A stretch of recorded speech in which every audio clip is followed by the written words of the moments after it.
Hello my dear friends, welcome to Adda 24/7। मैं हूं आपकी मेंटोर रितिका और नाबार्ड फेज 2 की बहुत ही इंपॉर्टेंट वीडियो लेकर आई हूं।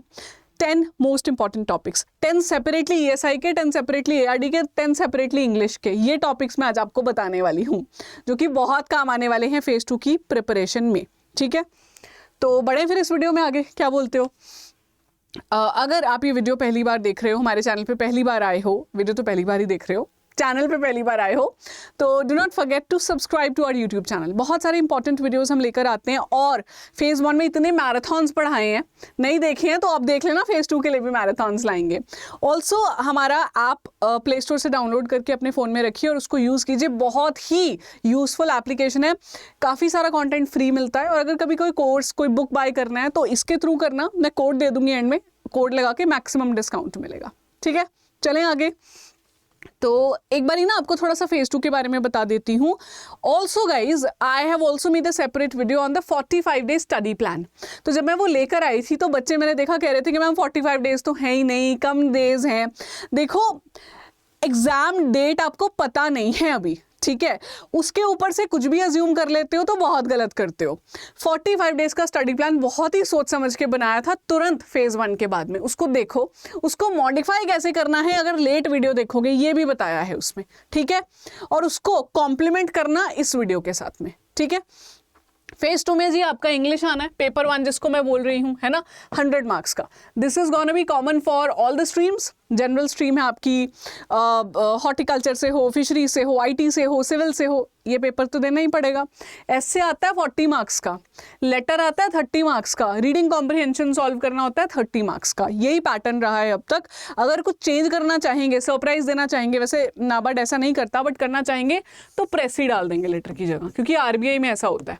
ठीक है जी, 10 इंपॉर्टेंट ऐसे टॉपिक्स देखे जाऊंगी इस वीडियो के एंड में आपको, मोस्ट प्रोबेबल ऐसे टॉपिक्स। ठीक है, और ईएसआई एआरडी में पेपर मिला के, this is only for the general stream. ठीक है, जो जनरलिस्ट के लिए अप्लाई कर रहे हैं उनको ईएसआई एआरडी देना है जी पेपर। 50 मार्क्स का ऑब्जेक्टिव है, 50 मार्क्स का सब्जेक्टिव पेपर है ना। तो मैं आज आपको बताऊंगी कैसे केटर करना है आपने ये वाला सेट और ये वाला सेट। राइट, स्टार्ट करें। सबसे पहले बात करते हैं मोस्ट इंपॉर्टेंट टॉपिक्स एआरडी के। देखो, एआरडी 50 मार्क्स की वेटेज तो होल्ड करता ही है आपके फेज 2 में, लेकिन एक चीज का ध्यान रखना, एआरडी में ना स्टैटिक की वेटेज ज्यादा है in comparison to current affairs. तो स्टैटिक इसमें हाई रहता है जी, ध्यान रखना, इसमें अच्छी खासी वेटेज होल्ड करता है। दूसरा, जो गवर्नमेंट स्कीम्स है ना, वो बहुत सारी तो कॉमन है आपकी ईएसआई और एआरडी में, तो उनको इसी हिसाब से पढ़ा करो कि ये दोनों में कहीं भी पूछी जा सकती हैं। तीसरी चीज, जो ऑब्जेक्टिव क्वेश्चंस आएंगे ना, they will be lengthy, usually they are lengthy and a level higher as compare to phase 1। Syllabus same है पर लेवल ऑफ क्वेश्चंस मुश्किल हो जाता है, टॉपिक भी सेम हो जाता है। जो फेज 1 में सवाल आए हैं उस टॉपिक से ही दोबारा पूछ लेंगे पर लेवल बढ़ा देंगे। ठीक है, तो लेवल अच्छा खासा लेके चलना, चाहे वो अगर सिंगल लाइनर आया आपका तो लेवल अच्छा खासा होगा, नहीं तो स्टेटमेंट बेस्ड तो आते ही आते हैं स्कीम्स वाले। ठीक है, टॉपिक्स क्या हैं जी? 7 टॉपिक्स लेकर आई हूं आपके मैं स्टैटिक से, 3 टॉपिक्स हैं जी डायनेमिक पार्ट से।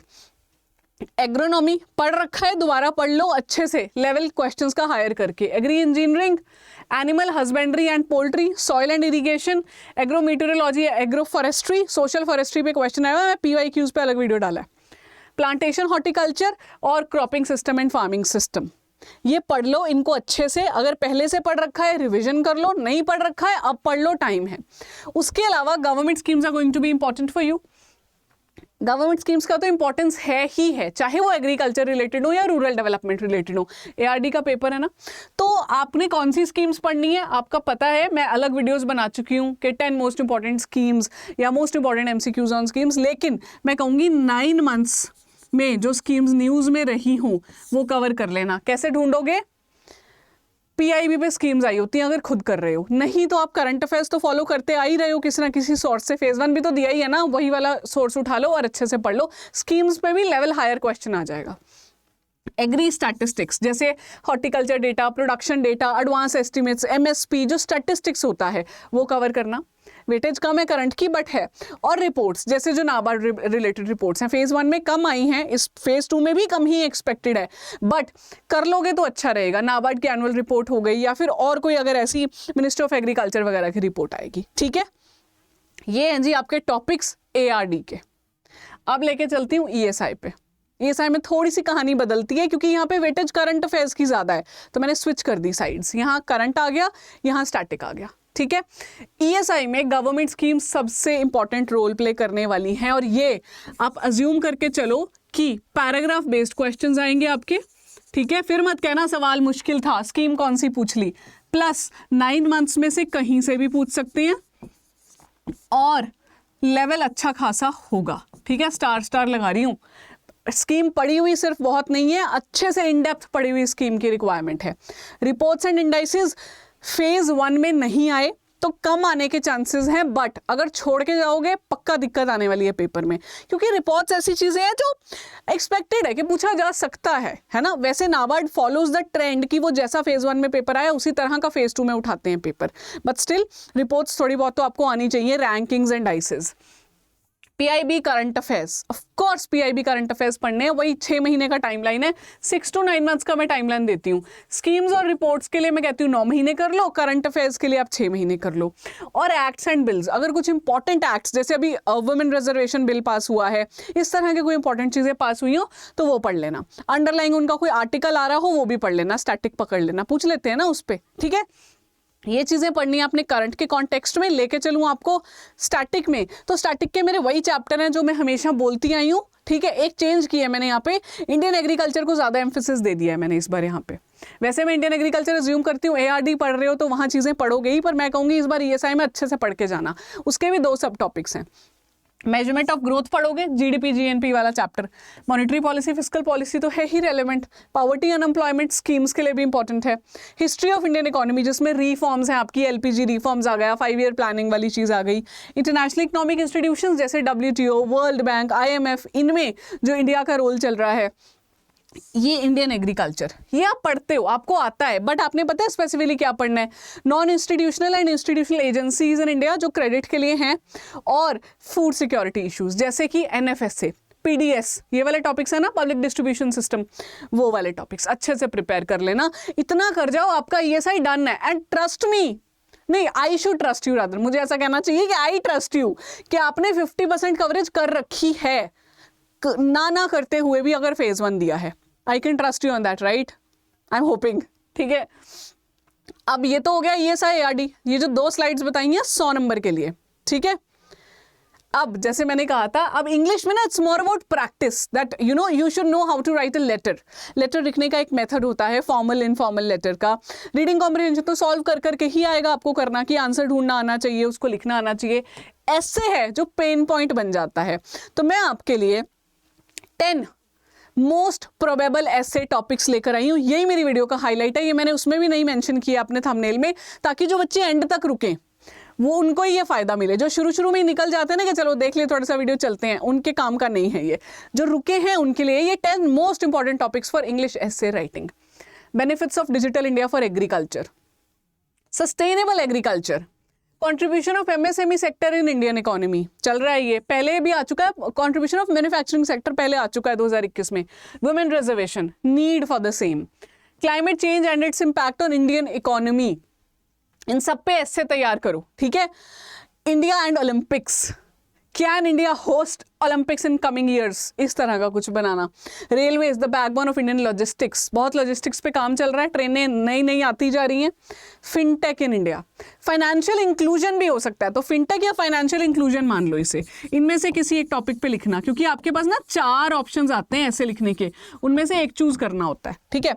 Waste to wealth, circular economy, India's readiness in cyber security, इन पे एसेज लिखने का ट्राई करो। ये कहीं ना कहीं ESI से ही निकल के आ रही हैं चीज़ें, ठीक है। और कुछ नहीं भी, जैसे स्पोर्ट्स वाला नहीं भी आ रहा, बट स्टिल ESI अच्छे से प्रिपेयर करोगे, ये तैयार करोगे, एक दूसरे को हेल्प करेगा आंसर राइटिंग ESI और इंग्लिश की, ठीक है। That's it. बाकी अपनी जो रीडिंग कॉम्प्रिहेंशन आता है प्रैक्टिस करके जाना, लेटर की प्रैक्टिस करो, प्रेसी 2-4 सॉल्व कर लेना। आए नहीं है आज तक, but you should be ready for a surprise, तो 2-4 प्रैक्टिस कर लो, पता हो कैसे लिखते हैं। That's it. इतना ही बताना था मैंने आपको आज की वीडियो में। इन टॉपिक्स को यूज करके अपनी प्रिपरेशन जारी रखो। अगर आप ये वीडियो देख रहे हो रिजल्ट आने से पहले, आई एम प्रीटी श्योर अभी लग रहा है रिजल्ट तो आ जाए पहले, बट अगर इस एटीट्यूड से प्रिपेयर करने वाले हो ना तो ये दिखेगा आपकी प्रिपरेशन में, रैंडमनेस, और रिजल्ट भी फिर रैंडम ही आएगा, श्योरिटी कोई नहीं होगी। फेज 2 देने के बाद भी श्योरिटी नहीं होगी, इंटरव्यू कॉल की भी श्योरिटी नहीं होगी, इंटरव्यू देने के बाद भी श्योरिटी नहीं होगी, but it is all about your emotional intelligence. Calmly preparation करो, कंसिस्टेंटली प्रिपरेशन करो कि फेज 2 दे के आओगे ना, आके कहोगे मेरा पेपर निकल रहा है, मैंने इंटरव्यू की तैयारी करनी है। क्योंकि गाइस ये तो एक लूप है ना, फेज 2 देकर आओगे फिर लगेगा यार अब इंटरव्यू की तैयारी के लिए लेट मी वेट, इंटरव्यू का आ जाए रिजल्ट तभी तैयारी करने का फायदा है, फिर यही चलेगा लूप। फिर इंटरव्यू देने के बाद वेट करते रहोगे कि पता नहीं होगा कि नहीं, छोड़ दूं अगले तैयारी कर दूं। इस सब में क्या चाहिए, एक काम माइंड और consistent preparation. Make your self ready for 1:3। क्या है 1:3? फेज 2 देने के बाद ना हर एक पोस्ट के लिए 3 बच्चे बुलाए जाते हैं इंटरव्यू के लिए। 1:3 is the ratio interview calling की, और 1:25 मेंस की।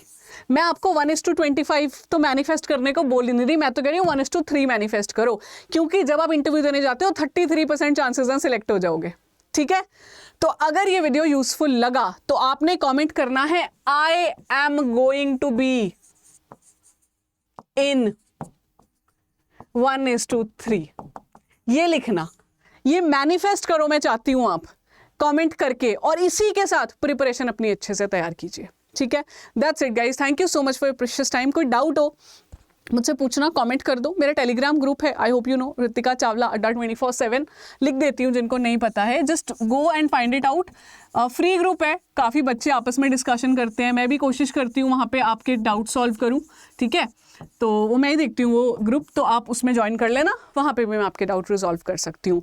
ऑल्सो कोर्स अगर लेना है तो आपको पता होना चाहिए, कूपन कोड है जी Y754, नाबार्ड का, आरबीआई का, एनएचबी का, सेबी का, जो भी कोर्स लेना है। मेरी बुक लेनी है ईएसआई की, स्टोर पे अवेलेबल है अड्डा ऐप पे, Y754S, 20% डिस्काउंट मिल रहा है अभी बुक पे। ठीक है, thank you, wishing you all the very best.